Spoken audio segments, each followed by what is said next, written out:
But we have some breaking news, Mark, just as of an hour ago or 2 hours ago. Did you see that Dave Bautista is going to be playing Kratos in the God of War live action? That's so sad. This is something I honestly... I didn't even want them to make this. Yeah, bro. I literally sent it to you on Instagram because you sent it to me on Instagram. I replied. I don't know if you saw, but I was like, they need to leave Kratos alone because, like, they did The Last of Us as a TV show, which season 1 was okay. I didn't watch it.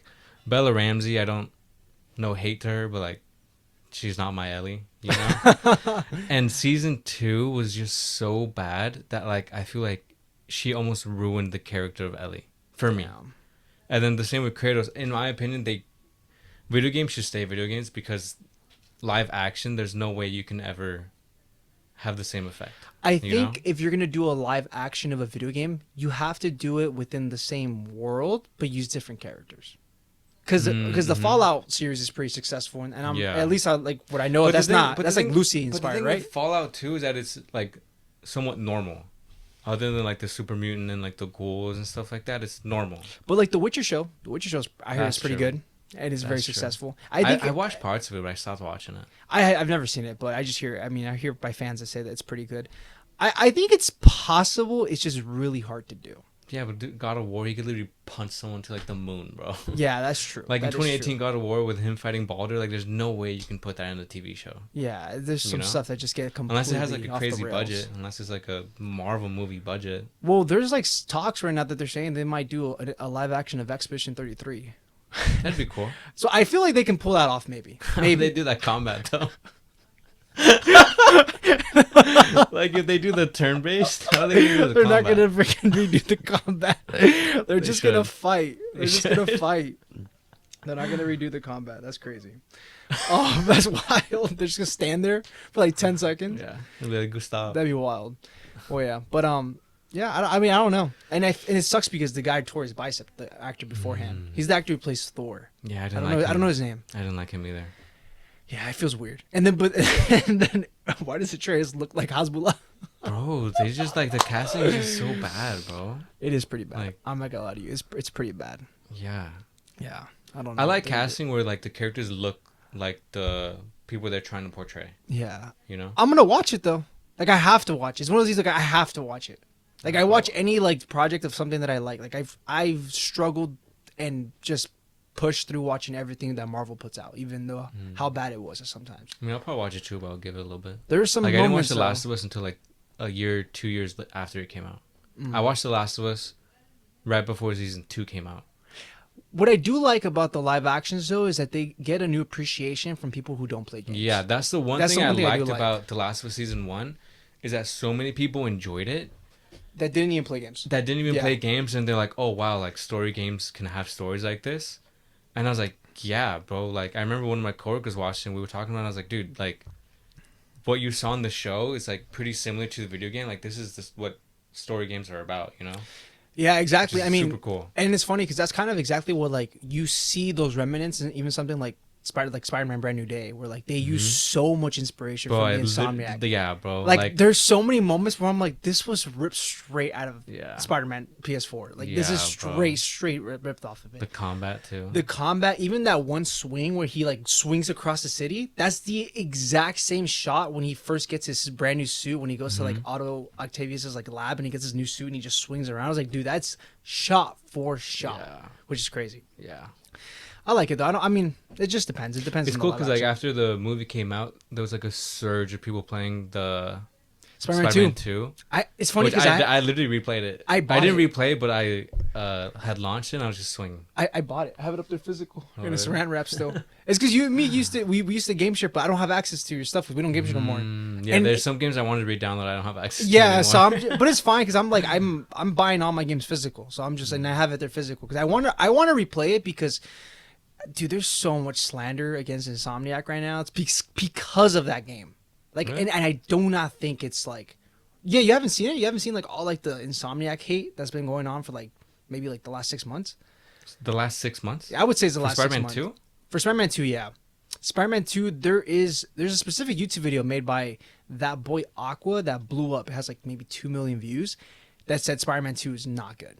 and he broke it down from everything from start to finish. And from that video, like so many people started making content off that video, being like, "Yeah, in retrospect, this game is not good," which I completely disagree. I just think the story is a little weak at times. Yeah, but I think the story for the first one was better, but gameplay. But I think everything else, that game excels. Traversal is like I don't even know what people are talking about. Like traversal, yeah. combat, the symbiote abilities, in my opinion, are like the best yeah. that we have ever gotten. I feel like it might have been hard because they were trying to mix two stories into one. You know, like they were trying to do Peter Parker, Harry, the hunter, and then you have Miles' story, which he has to like somehow fit in, you know? I think that's what it fell into the Spider-Man 3 trap, the Sam Raimi one, where it's doing too much. And unfortunately, like, they kept it together for the first one, because the first one kind of felt like it was falling under that trap too, where like they had the Sinister Six, they had the whole plot with Audio Octavius, they had the whole plot with like Martin Lee, but they were able to like just play it all so seamlessly, like together, like it all flowed. Yeah. And at one point you beat Martin Lee, and you can tell like, oh, he was just a puppet. He was being used. The real mastermind is Doc Ock. Like that's who it really was. Opposed to like in Spider-Man 2, you feel like Kraven is supposed to be the villain. Yeah. And then he gets fucking obliterated. Yeah. But Venom, and it's like spoilers for Spider-Man 2. Like he gets his head chopped. Yeah, he gets his head chopped off. Which is one of my problems, because I felt like Kraven has never been done justice in anything, in my opinion. Like in the video game, he was doing pretty good, but then they just. Did you watch the Sony movie? I did. I watched parts of it. I never watched and it. I wanted to. I just think it's okay. It's just Kraven has never been done justice. I think Kraven should have been the villain for this last Brand New Day movie. Personally, I think so. Really? That would have been a good villain. Yeah, I like Jean Grey, but I feel like Kraven needs to be done justice. I like Jean Grey. I like her too. I like how they used her as a villain. It was cool not knowing who the villain was, even though we like knew. Kind of guessing. Yeah, even though we all knew. Yeah, which I like too. I like it too, because it made Peter's final like stand against the villain isn't just like some big CGI mess. You know, it was like a conversation in a way. It was like a talk no jutsu kind of like fight, which I like. I like those kind of fights. I like when they end like that. But yeah, I mean, that's pretty much. Yeah, Spider-Man 2 is still pretty good in my opinion. I mean, I liked it. I love it still. I want to replay it again just because I played the first one like 2 or 3 times, and I haven't replayed the second one. I played it 7 times. That's great. I played Spider-Man 1 7 times. Maybe 8. I don't even know. I lost track. And I platinumed it like on the 4th one. Damn. I know, it took me a while, but yeah, but I want to play the second one just because I remember it was really good. I want to replay Spider-Man 2 because I want to make a long retrospect on YouTube defending it, because I just think there's too much slander in it. There's some shit that's stupid, obviously. Like we were like so much stuff that's in it stupid, like when the fridge drops on Peter and he's like struggling. I feel like a lot of game franchises nowadays are stuck in the sequel trap. So it's like Spider-Man with Spider-Man 2. Spider-Man 2 is like inferior, like. It's good, but it's inferior to the first one. Same with Ghost Yote.